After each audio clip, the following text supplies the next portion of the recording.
hadir dalam majelis ini yang insya Allah diberkahi Allah Subhanahu wa Ta'ala. Amin, Allahumma amin. Langsung saja, temanya adalah istri dalam ancaman, keinginan, dan lingkungan. Tema ini saya ambil karena hari-hari saya menangani konflik rumah tangga, termasuk teman-teman BP ini juga banyak ketemu saya, bahwa istri kita hakikatnya dalam ancaman yang sering tidak kita sadari. Ancaman itu datangnya pertama dari dirinya sendiri, itulah keinginan. Kemudian lingkungan tempat dia kerja, lingkungan masyarakat, termasuk suaminya itu sendiri yang merusak istri itu. Para jamaah, keinginan tentu berbeda dengan kemauan. Saya ulangi ya, keinginan tentu berbeda dengan kebutuhan.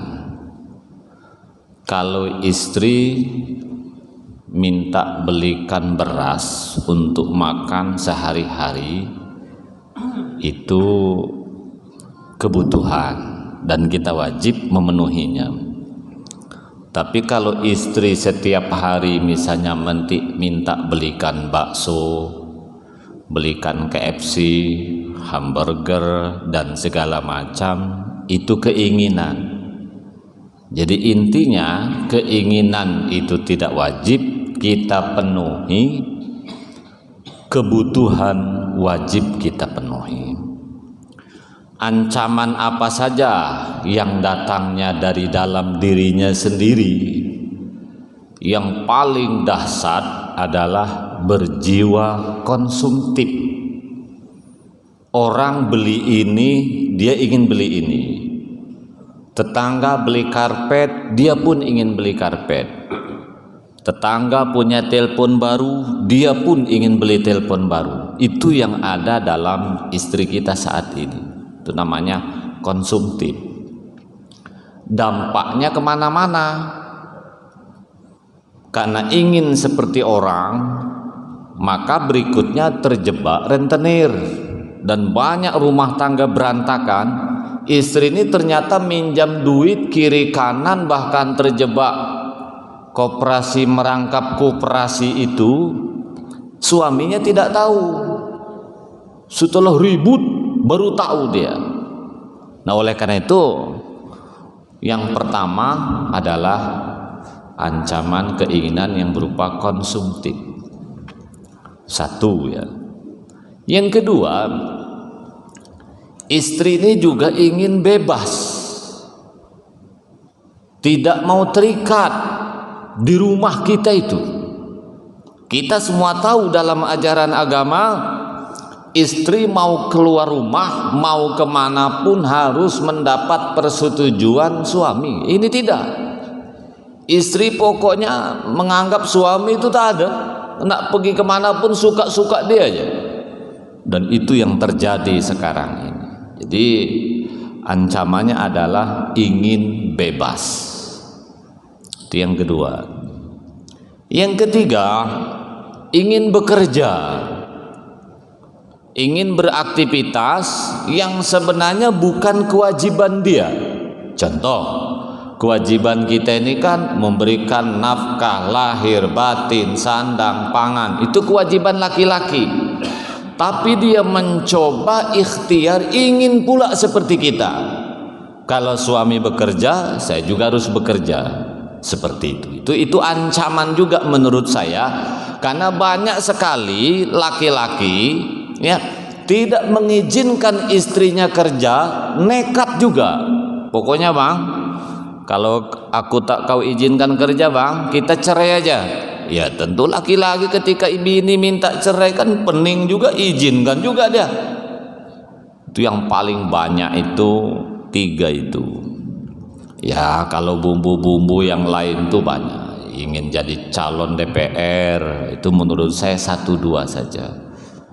Nah kalau mau ditambah, ancaman berikutnya adalah walaupun itu baik, cuman bukan pada tempatnya. Ingin tetap cantik, ingin tetap pakai baju baru, ingin tetap penampilan baik, itu sebenarnya antara baik dengan tidak baik. Baiknya kalau itu ditampilkan di hadapan suami itu baru betul. Cuman tak baiknya ketika pergi ke mall pakai baju baru yang dipakai. Kalau yang di rumah, aduh, pakainya pun tak betul juga. Nah itu salah. Oke, 3 dari dalam diri sendiri. Ya, konsumtif, ingin bebas, ingin bekerja. Ancaman lingkungan. Lingkungan itu yang pertama adalah tetangga. Karena kadang-kadang istri kita ini baik, Pak. Baik, alumni pondok pesantren, awal-awal menikah, baik, pokoknya nurut dengan kita tuh, Pak. Setahun, 2 tahun, 3 tahun, jadi ganas bini kita tuh, Pak. Ingat, itu bisa karena faktor tetangga. Tetangga kita ini Pak, ini jangan dikira masalah yang sepele. Makanya Bapak, kalau kita sudah belum menempati rumah ya, mungkin masih kos, kalau kita nak beli rumah atau nak pindah rumah, walaupun rumah itu harganya murah, saran saya jangan langsung diputuskan dibeli kalau rumah itu mau kita jadikan tempat tinggal. Kalau perlu kita kos dulu di rumah itu sebulan. Nyaman tidak? Kiri kanan itu cek dulu, ibaratnya kita observasi dulu. Kalau kira-kira tetangganya baik, lingkungannya baik, lanjutkan tinggal di situ. Sebab walaupun Bapak rumahnya mewah, ber-AC, Pak ya, harganya luar biasa, tapi kalau kiri kanan, yang depan yang gosip, yang belakang tukang ngomong, yang kiri memelihara hewan tiap malam, kau pening juga gitu, Pak. Oleh karena itu tetangga itu harus diawasi. Yang kedua, yang mengancam istri kita sebenarnya teman-teman organisasinya, teman-teman taklimnya, teman-teman kerjanya, teman-teman di tempat lain.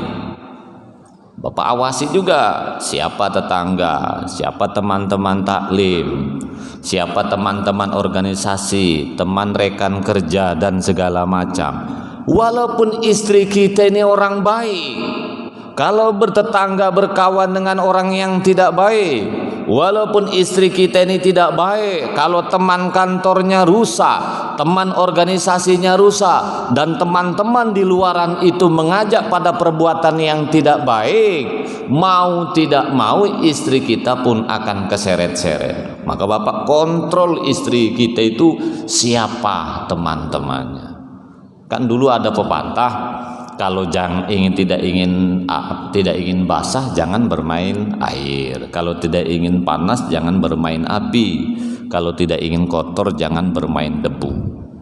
Siapa lagi ya lingkungan yang mengancam istri kita? Ya itulah yang sering kita kenal dengan mantan yang terindah itu.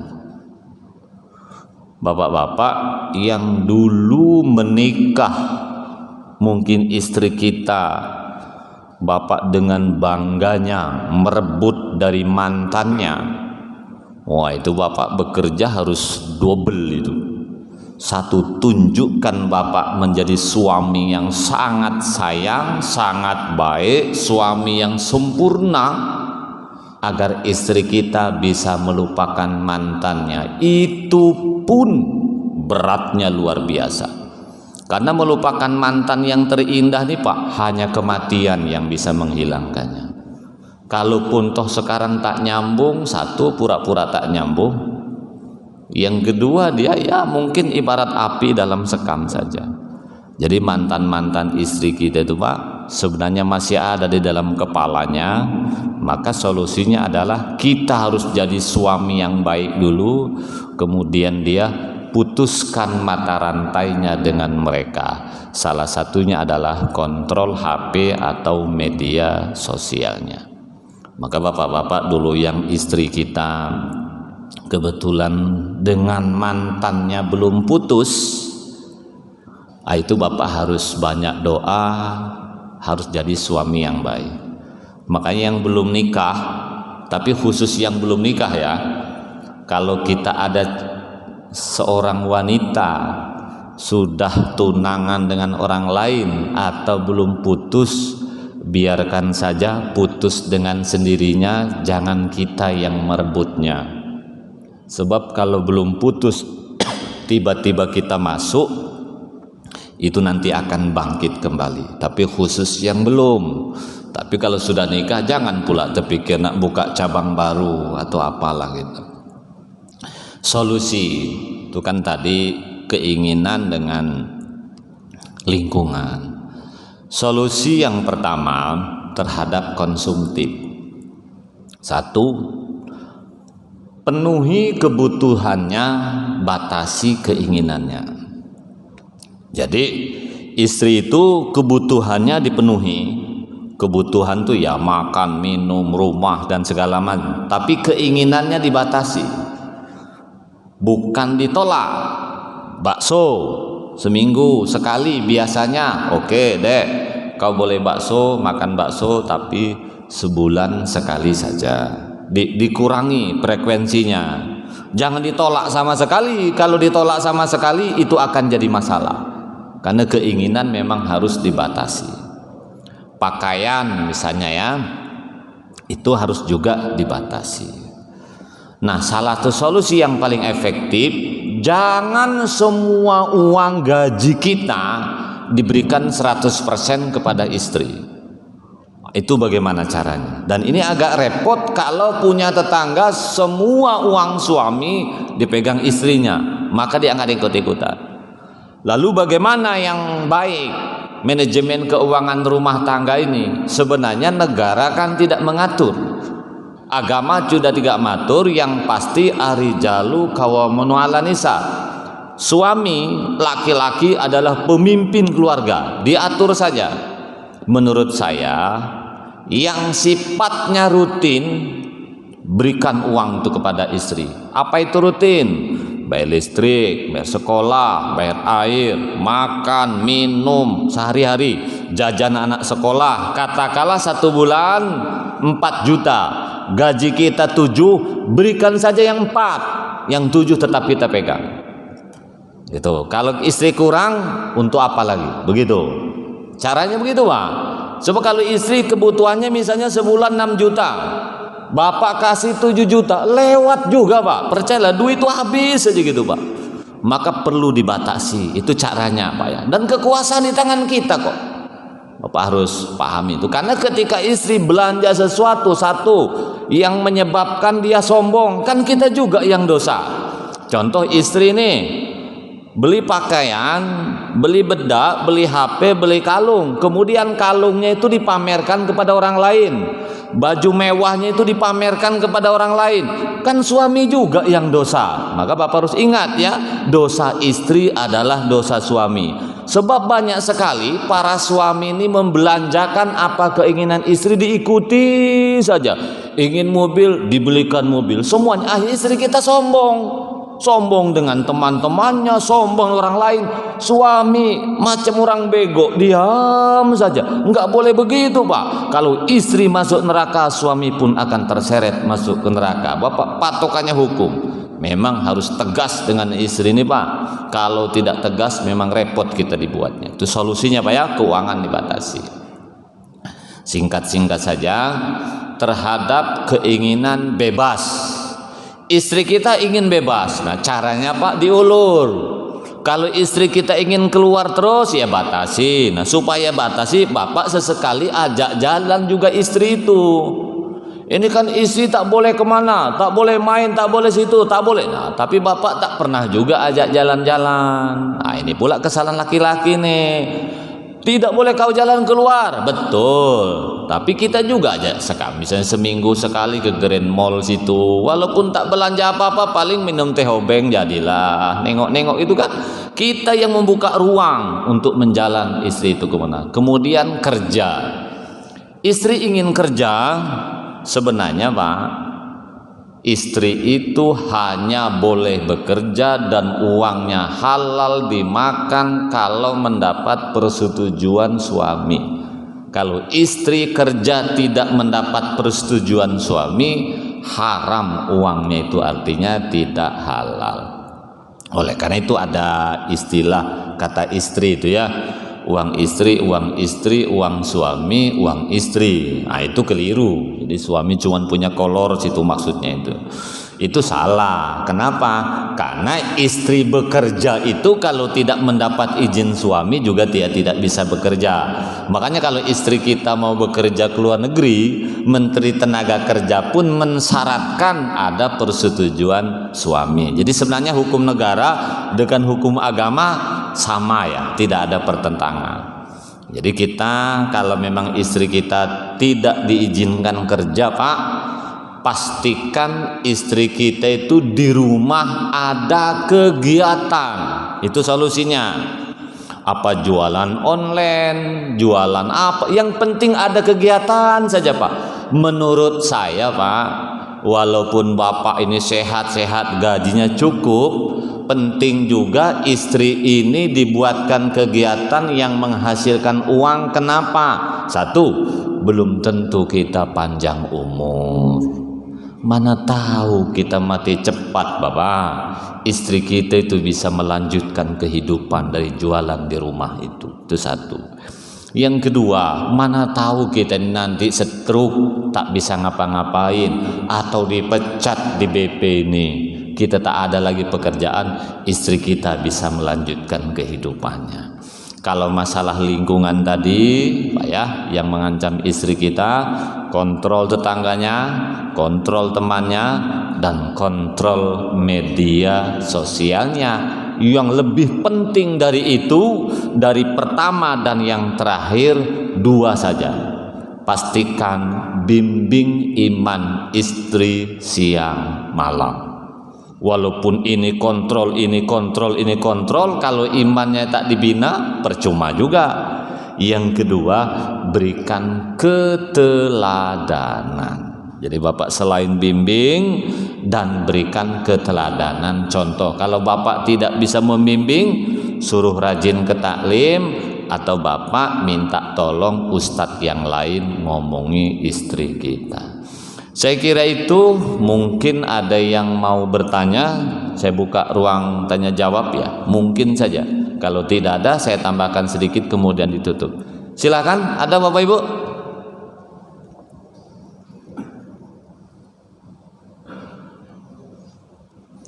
Tidak ada? Oke, kalau tidak ada, saya tambahkan sedikit kemudian saya close. Ibu bapak yang berbahagia, ibunya nggak ada ya, bapak-bapak, yang harus kita pahami Pak, ketika seorang wanita yang sekarang menjadi istri kita, yang belum akad nikah dengan kita zaman dulu, dosa wanita itu adalah bapaknya. Tidak sembahyang, berbuat tak baik, itu bapaknya. Begitu kita ijab kabul terucap, aku terima nikahnya dengan mas kawin yang tersebut, itu perpindahan tanggung jawab. Perpindahan tanggung jawab dari orang tua pada suaminya.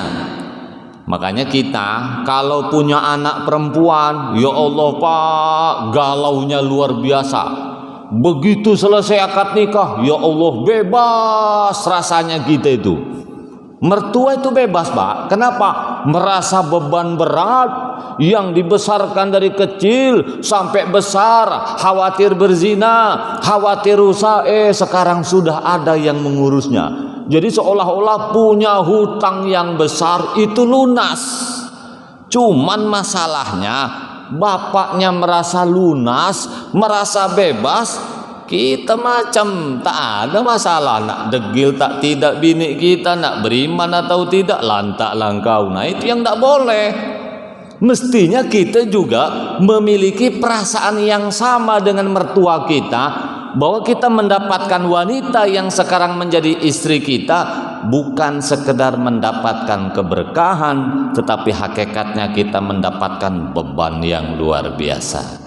Oleh karena itu, silahkan Bapak bekerja siang malam, tapi yang saya minta 3. 1, kalau waktunya pulang, katakanlah di BP ini pulang jam 5, ya pulang, tak usah nongkrong di kedai kopi.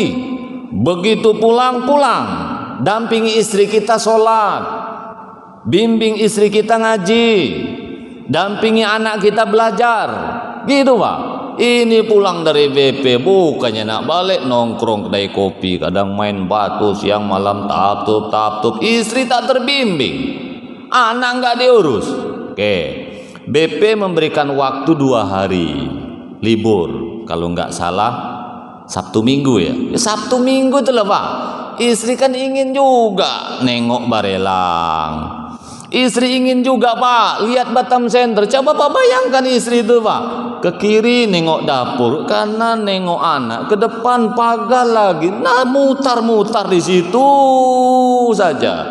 Mbak, istri nak keluar tak boleh, aku nih suamimu. Betul Pak, mana ada istri yang kuat. Maka sesekali izinkan bersama Bapak istri itu aja, tidak harus belanja sebenarnya Pak. Kalau ingin gratis jalan-jalan ya ke Barelang sih, itulah paling minum teh hobeng, bawa nasi bungkus. Istri itu fresh juga Pak, itu supaya istri kita juga dibatasi. Yang terakhir Pak, supaya istri kita ini baik, sebenarnya 3 saja. 1, bimbing imannya Pak ya. Yang kedua, berikan keteladanan. 3, berikan kesibukan. Kenapa dia ingat mantan? Karena tak ada kesibukan. Kenapa dia main HP, selpang sini, chat sana chat sini? Karena tidak ada kesibukan sebenarnya. Kalau istri kita ada kesibukan, walaupun main HP, nawarkan bakso, nawarkan PMP, itu sebenarnya. Bapak saja kalau tak sibuk, otak tuh kemana-mana Pak. Tapi kalau kita sibuk, lupa biasanya. Oleh karena itu, saya kira itu saja. Mudah-mudahan ada manfaatnya, dan bila ada kurang lebihnya saya mohon maaf. Wassalamualaikum warahmatullahi wabarakatuh.